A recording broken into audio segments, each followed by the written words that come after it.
Hey everyone, hope you're doing well out there. So today's video is going to be on what I think is an absolutely crucial core life skill, a must-have life skill that very few of us actually have, that most of our society lacks, and it shows that you want to develop if you are serious about cultivating your own internal well-being, your own mental, emotional healing, or if you're serious about really successfully using psychedelics to either for enjoyment or for healing purposes.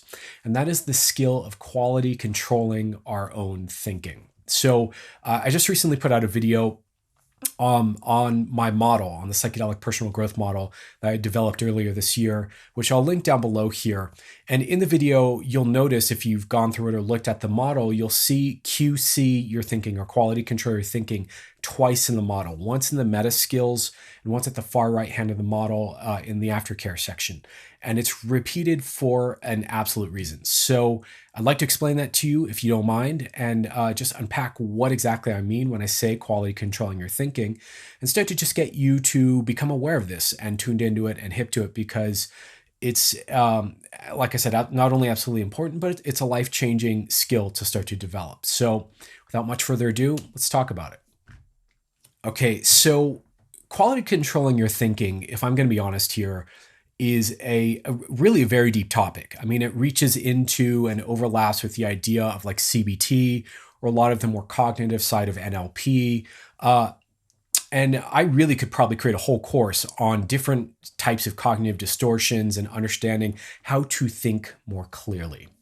And so this is something I could yada, yada, yada about forever, but I want to try to keep it kind of to the point and simple, because fundamentally, I think quality controlling our thinking is a simple thing. So I don't want to overcomplicate it for you. Basically, what I mean when I say quality control your thinking is learning the skill of not taking all the thoughts that float through your mind personally or literally. Or, so in other words, not taking every thought you think as yours and your core deepest truth, and not taking every thought you think as though it must literally be true, because the brain will kick out all kinds of thoughts that aren't necessarily literally true. They might be kind of emotionally true, or metaphorically true, or symbolically true, or true to a younger part of you, or an irrational part of you, but that doesn't mean that they are useful thoughts to build your life upon. The reason I bring this up, again, I think this is a crucial life skill, just in general, period, end of story. And I think it's absolutely missing in our society. I think when you look around and you look at the way most people relate to their own thoughts, they take their own thoughts, emotions, and conclusions totally literally and totally seriously and totally personally all the time. This gets us really stuck, because we will have conflicting thoughts inside of ourselves. We will have thoughts that are based on other people's ideas and opinions that float through our head. We will have thoughts that are totally not our own. We will have thoughts that have been placed there by suggestions in media we take in, whether that's reading something online, or a YouTube video, or what have. Hopefully not this one, but you get the point. Like, we take in all kinds of information all over the place, and it massively impacts what we think. And if we are not separating that out as maybe other people's thoughts, or thoughts that are just moving through me, versus thoughts that are my deep truth, it can really cause a lot of problems. So obviously, when it comes to psychedelics, part of the beauty of psychedelics are these big, profound epiphanies, breakthroughs, moments of ecstasy and bliss, moments of emotional healing, or resolving something from the past, or having a mystical experience of oneness with all of life and oneness with God. These kinds of amazing, exquisite, profound experiences can happen, and a lot of times you get these moments of like absolute clarity, where there's no doubt, there's no confusion.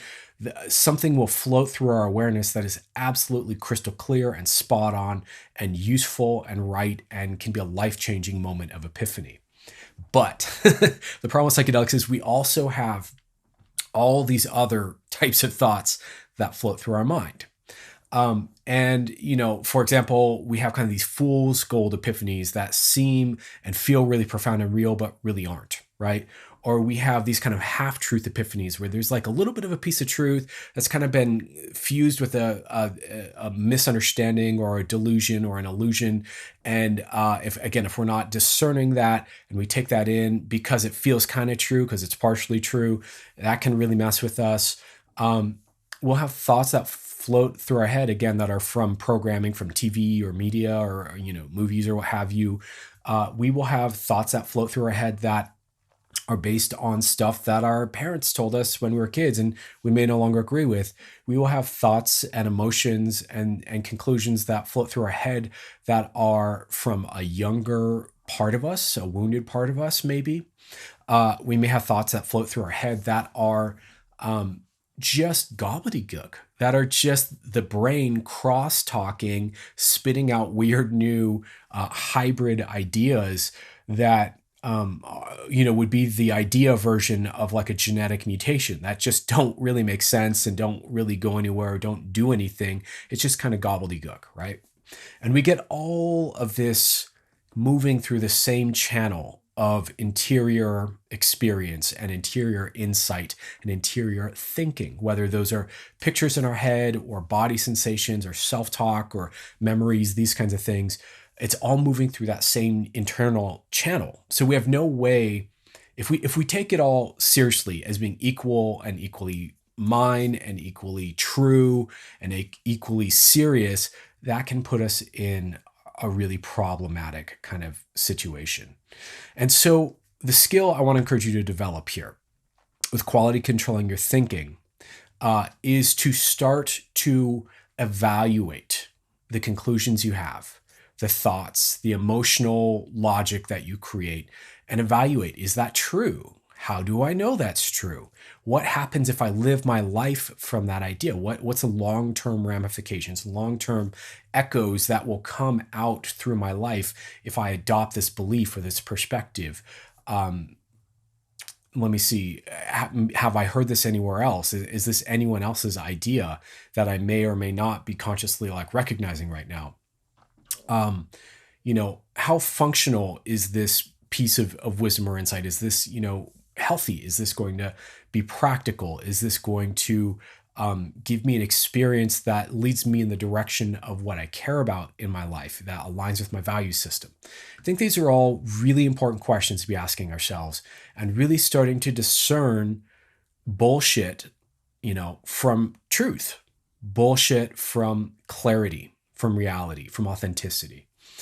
A great example of this, a great practice to really prove this to yourself, if you're not someone who's ever meditated, is to sit and meditate.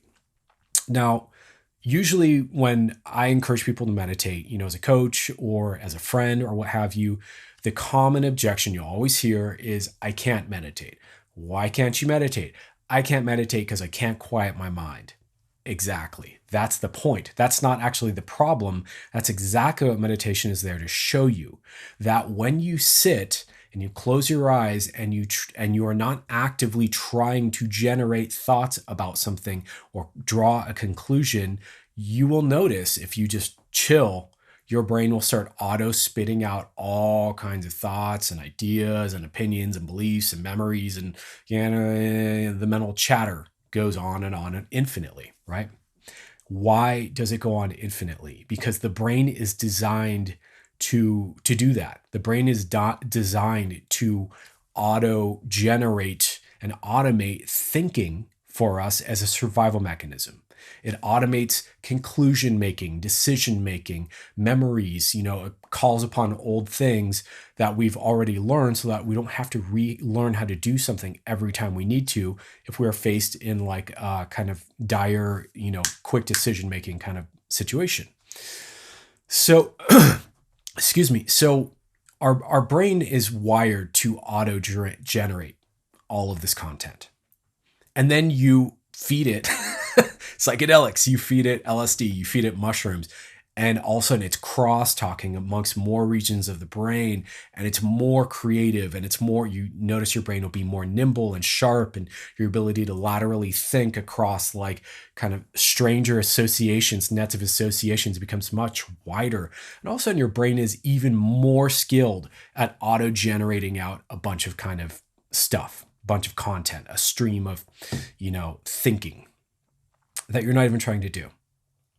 Now, it's so important to be able to distinguish that from who you really are in your core, in your being, in your stillness, in your just present awareness. You can, and this is what meditation teaches you. It'll teach you to be present in your awareness, and you'll still have that stream of mind chatter, but you're really clear about this distinction between your real authentic beingness and the stream of mind chatter that the brain does. And again, this is a crucial life skill. This comes in handy all over the place. When you are emotional, you're triggered about something, you're going through a stressful moment in your life, and, and the rationale starts to backslide into more childish, reactionary, intense, kind of emotionally charged points of view, you'll catch it. When you are deciding whether or not something is good for you, a new decision to make in your life, you can really sort out the chatter from like the clarity.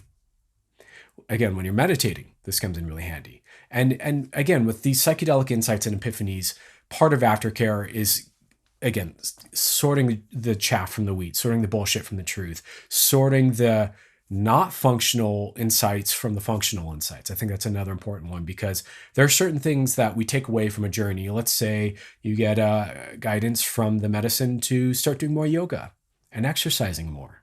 That's really functional. That's really practical. That's really helpful. Or, maybe even something like get in touch with your parents, and you don't know why, but it's a guidance to just reconnect with your parents if you've been out of touch, or something like that is really practical. Or love yourself more, or take more risks, or these kinds of messages are really clear cut and something you can integrate and turn into like a really beneficial change in your life.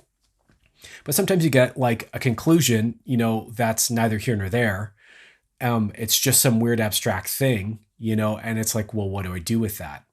And how seriously should you take it? How much weight should you place on it? Where was that insight coming from inside of yourself? Right? And what's the utility of really turning that into a regular feature in your life? Like if you had some weird insight, like, there are purple jellyfish floating out in the solar system right now that are kind of orbiting the sun and the earth. Who knows if that's true or not? But from my, point of view, the question is, how is that useful in your life? So that would be one of those things you kind of want to separate out. Like, maybe that's useful.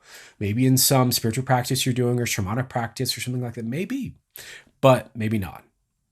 And if not, it's good to know that and be clear about that, and not like get all caught up in some emotional reaction to that. Right. And so this is such an important life skill. So I want to just encourage you to, again, start to not take your own thoughts, not take your own emotional reactions, not take everything that floats through your head personally.